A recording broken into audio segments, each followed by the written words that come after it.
വേദനയും മാനസിക ശാരീരിക സംഘർഷങ്ങളുമായി ആർത്തവ ദിനങ്ങൾ കഴിച്ചുകൂട്ടുന്ന ധാരാളം പേരെ നമ്മൾ ചുറ്റും കാണാറുണ്ടല്ലേ. പണ്ട് സ്കൂളിലൊക്കെ പഠിക്കുമ്പോൾ ബെഞ്ചിൽ ചുരുണ്ട് കിടക്കുന്ന കുട്ടികളെയൊക്കെ നമ്മൾ കണ്ട ഒരു ഓർമ്മ നിങ്ങൾക്കൊക്കെ ഉണ്ടാവും. എന്നാൽ വിപ്ലവകരമായ മാറ്റത്തിലാണ് കാട്ടാക്കട നിയോജക മണ്ഡലം. എല്ലാ സ്കൂളുകളിലും പെൺകുട്ടികൾക്ക് മാത്രമായി ഒരിടം അവർ കൊണ്ടുവന്നിരിക്കുകയാണ്. എന്താണ് മാറ്റമെന്നല്ലേ കണ്ടിട്ട് വരാം.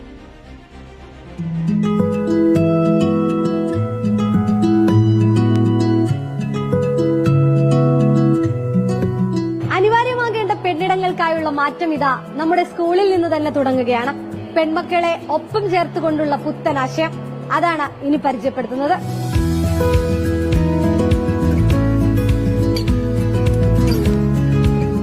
കഴിഞ്ഞ 3-4 വർഷമായി കാട്ടാക്കട നിയോജക മണ്ഡലത്തിലെ സ്കൂളുകളിൽ ക്ലാസ് മുറികൾക്കപ്പുറം മറ്റൊരു മുറി കൂടി കാണാം, ഒപ്പം മുറി.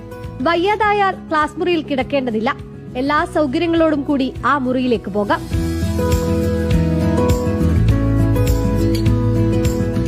നമുക്ക് വയറുവേദനയൊക്കെ വരുന്ന സമയത്ത് നമുക്ക് ഇവിടെ കിടക്കാനൊക്കെ ഉള്ള ഒരു ഓപ്ഷൻ ഉണ്ട്. പിന്നെ ഹോട്ട് ബാഗ് ഉണ്ട്. പിന്നെ നമുക്ക് അങ്ങനെയൊക്കെ കുറെ ഓപ്ഷൻസ് ഉള്ളത് കൊണ്ട് തന്നെ ഇതാണ് കുറച്ചുകൂടെ കൺവീനിയന്റ് ആയിട്ട് എനിക്ക് തോന്നുന്നത്. ഇപ്പൊ പെട്ടെന്ന് എന്തെങ്കിലും തലവേദനയോ വയറുവേദനയോ ഒക്കെ നമുക്ക് മറ്റേത് ക്ലാസ് ടീച്ചർമാർക്കും ഒരു ബുദ്ധിമുട്ടായിരിക്കും. നമ്മൾ കിടക്കുമ്പോൾ ആ ബെഞ്ച് മൊത്തം ഒഴിപ്പിച്ച് കുട്ടികളെ മാറ്റി വേറെ സ്ഥലത്തേട്ട് ഇരുത്തേണ്ടി വരും. ഇപ്പൊ റൂമിലോട്ട് വന്ന് കിടക്കുമ്പോൾ ക്ലാസ്സിലെ ബഹളത്തിൽ നിന്ന് ഇവിടെ കുറച്ചുകൂടെ ശാന്തമായിരിക്കും. അപ്പൊ നമുക്ക് കിടക്കാനും കുറച്ചുകൂടെ നല്ലതാണ് ഒപ്പം റൂമിൽ വന്നതിന് ശേഷം. IB സതീഷ് MLA യുടെ നേതൃത്വത്തിൽ ആരംഭിച്ച പദ്ധതി ഇന്ന് കാട്ടാക്കട മണ്ഡലത്തിലെ എല്ലാ സ്കൂളുകളിലും എത്തിക്കഴിഞ്ഞു.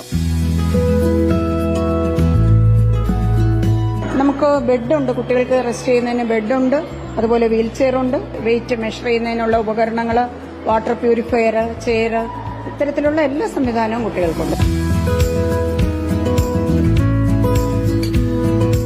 ഒരു സ്കൂളെന്ന് പറയുമ്പോൾ ഒരുപാട് കുട്ടികൾ കാണും. അപ്പം വയ്യാത്ത അസുഖങ്ങളൊക്കെ കാണും. പിന്നെ PTA ഒക്കെ കഴിഞ്ഞ് വരുമ്പം വയ്യാത്തവരും അങ്ങനെ തളർന്നു പോകുന്നവരൊക്കെ ഉണ്ടല്ലോ, അങ്ങനെയുള്ളവർക്കൊക്കെ റെസ്റ്റ് ചെയ്യാൻ വളരെ നല്ലതാണ്.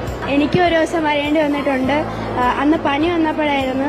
അന്ന് ക്ലാസ്സിലൊന്നും ഇരിക്കാൻ പറ്റില്ല. കാര്യം മറ്റു പിള്ളേർക്കും പകരും. അങ്ങനെ മറ്റുള്ളവർക്കും ഒരു ബുദ്ധിമുട്ടുണ്ടാക്കാതെ നമുക്കത് ഫ്രീ ആയിട്ട് റെസ്റ്റ് ചെയ്യാം. ആർത്തവാവധി കൊടുത്ത ക്യാമ്പസ് ഉള്ള നാടാണിത്. അവിടെയാണ് നമ്മുടെ കുട്ടികളെ അറിഞ്ഞ് അവരുടെ ബുദ്ധിമുട്ട് മനസ്സിലാക്കി വളരെ സൗകര്യപ്രദമായ രീതിയിൽ കുട്ടികൾക്ക് ഒരിടമൊരുക്കുന്ന സ്കൂളുകളുള്ളത്. ഇത് 1-2 സ്കൂളുകളിൽ ഒതുങ്ങേണ്ടതല്ല. ഒപ്പം പദ്ധതി എല്ലാ സ്കൂളുകളിലേക്കും വ്യാപിപ്പിക്കട്ടെ.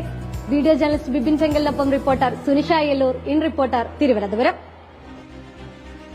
ഈ കാട്ടാക്കട മോഡൽ കേരളം മുഴുവൻ അങ്ങോട്ട് പടരട്ടെ അല്ലേ. ഇതിനെയൊക്കെയാണ് നമ്മൾ കൈയടിച്ച് പ്രോത്സാഹിപ്പിക്കേണ്ടത്. നമ്മുടെ ബാബു ഒനിയിൽ പറയുന്നുണ്ട്, സൂപ്പർ കാട്ടാക്കട സ്കൂളിനും അഭിനന്ദനങ്ങൾ. അപ്പോൾ MLA IB സതീഷിനും അഭിനന്ദനങ്ങൾ, അങ്ങനെ കൂടി പറയാം.